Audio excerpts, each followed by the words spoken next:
Hi, everybody, and welcome back to Am's Untitled Podcast. I'm Am. Hi, if you've never met me before, it's really nice to meet you. Welcome to my Percy Jackson podcast.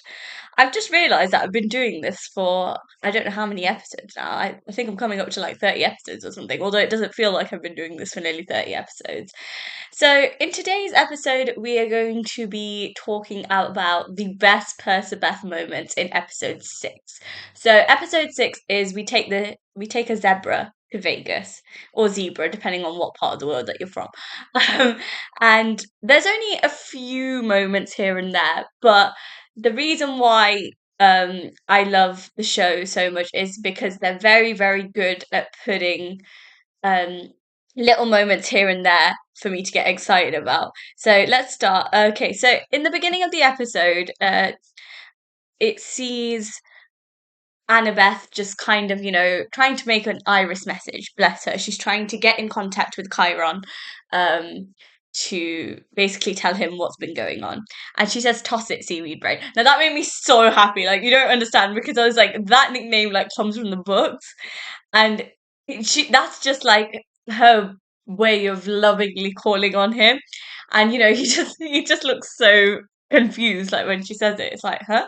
But yeah, it was really good. I'm glad that they sort of slipped that in. They did it very clever. Like they did it in such a clever way. Honestly, like I don't think like unless you've read the books that you pick up on certain things. But like now, because of course I read the books before the show, and I reread them after I watched the show. Of course, for the podcast, but also for my own entertainment. And I start to notice things a lot more, and I remember things, and I'm like, oh yeah, that happening in the books, or that's similar to the books. And then during that Iris message scene, there's a scene where, of course, Luke is in Chiron's office for whatever reason, and he's listening to Percy and Annabeth just talking about casually about the times where they've almost died. So they talk about Medusa, the Chimera, when of course Percy falls from the St. Louis Arch, and Luke is like, "What's going on?" And they're like, "Huh?" And they were like, "Since when do you two turn into like an old married couple?" And guys, he knows, he can see it, he knows what's up. And they both look so like flushed and so like just completely taken aback. I thought it was so cute. And I was like, yeah, that's exactly how anybody at that age would behave if somebody said that. Actually, I still think people like behave like that now. Like if somebody said that about me and another person, I think that would make me a bit like, whoa, okay, what? Like where did that come from, sort of thing. I and they are like that's what they're gonna be in the future, an old married couple.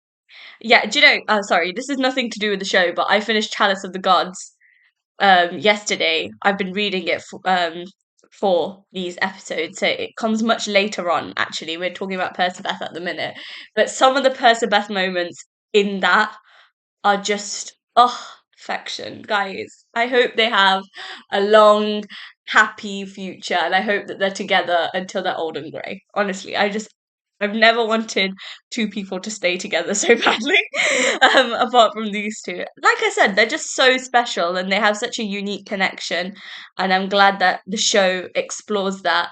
Sometimes in a very subtle way, but sometimes in a very obvious way.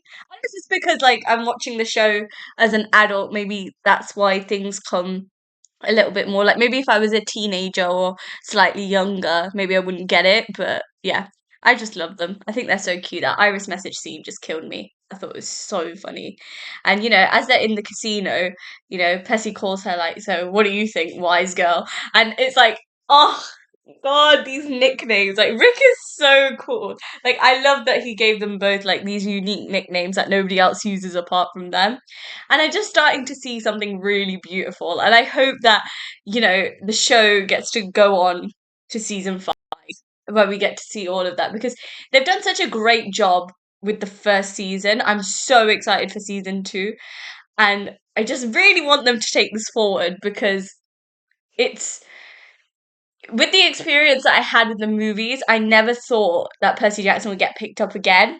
But I'm so happy that Disney gave them an opportunity, and I'm like forever grateful, honestly, to Disney for this. Like they've done such a good job with Walker and Leo, and they are so biblically accurate. It drives me insane a little bit, But yeah, I love them both. They're both phenomenal actors. They bring such this beautiful relationship to screen so well.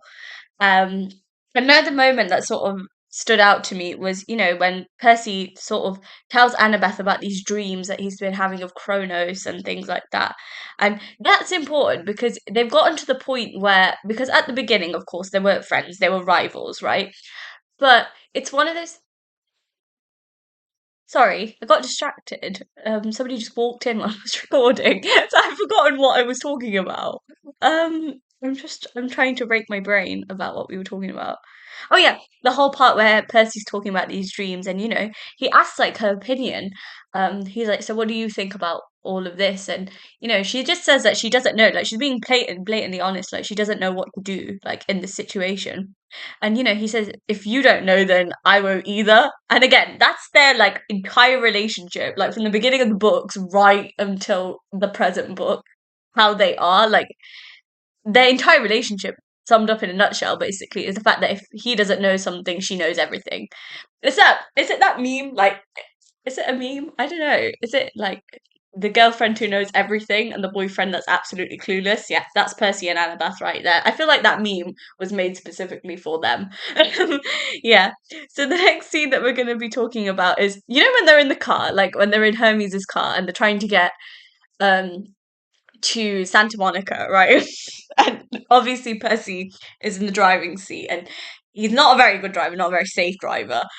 But there's one point that I noticed that just absolutely made me die of laughter was the moment where he like looks over at Annabeth and she's smiling at him and he's so distracted he crashes into something. And I was like, oh my god, they're just so funny. Like I love them because they're so. Do you know what I think it is? I think it's because they're so real and raw and grounded, and I love that. Like I don't see a lot of fictional relationships like that, and yeah. Again, that scene just made me laugh. Like I couldn't hold it together. I was like, oh my god. I was like, he's such a simp. But that's exactly how he is in the books. Like from the beginning, he's always been like this. So I don't know why it makes me laugh.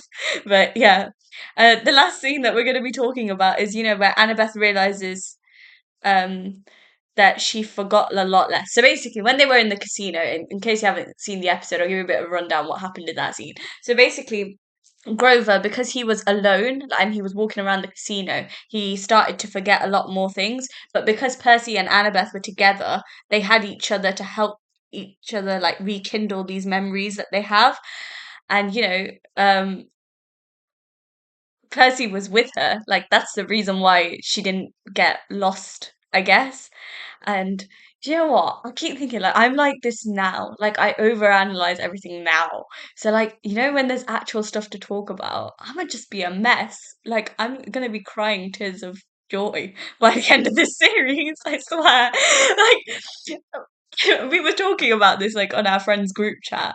We were just talking about sort of like our favorite moments from the show, and all of my friends, I think out of all of them, I'm the biggest Percabeth shipper, and they were like, girl, like you're not gonna you're not gonna last. Like by the end they were like, you're probably gonna have like a heart attack or something when you watch them. I goes, yeah, I most likely will. I won't even feel bad about it. I'll be like, yeah, okay, it happened. So yeah, I did really like the episode. There were so many good Percabeth moments in this episode, and yeah, it was a good episode. Like I said, like if you want to hear like my full review, it's first few episodes in the podcast. It was quite a while ago now. I think we're coming up to, when did I start? I think back in May, April time? I don't know, actually. I should really check. So yeah, it's been a few months, so we're already on what? This is episode 20 something. 29, right? Yeah, so it was actually, I can tell you guys, I have a spreadsheet. Is this lame? I have a spreadsheet like with the episode titles and what happened in each episode. And I've numbered them as well. So, if you want to hear my review of episode 6, it's episode 7 in the podcast. In case you were wanted to save time looking for it, I'll tell you what it is. So, like I said, the episode was great. There were so many good Percabeth moments in it, and I really enjoyed it. Um, so those were the best moments from episode 6. I really hope you guys enjoyed the review. Let me know what your guys' favorite Percabeth moments are. Whether that could be from the book or the TV show, whatever, you know. I'm also on Threads now as well. I don't know, intrusive thought that just came. Um, I'm so unbelievably lame. Like everybody else got on Threads and I didn't, and I was like, okay, maybe for the podcast, it's probably best if I have a Threads account as well. So I have a Threads account now as well, so you can follow me there. You can also follow me on my official Instagram page, which is at Aamsuntitledpodcast. DM me any questions, content recommendations, anything you want to talk about, just let me know. Um, what else? I was gonna say something else and it's like out of my mind. Oh yeah, episodes are available to stream on Spotify and on my YouTube channel. And I will speak to you guys in the next episode. Mwah. Bye.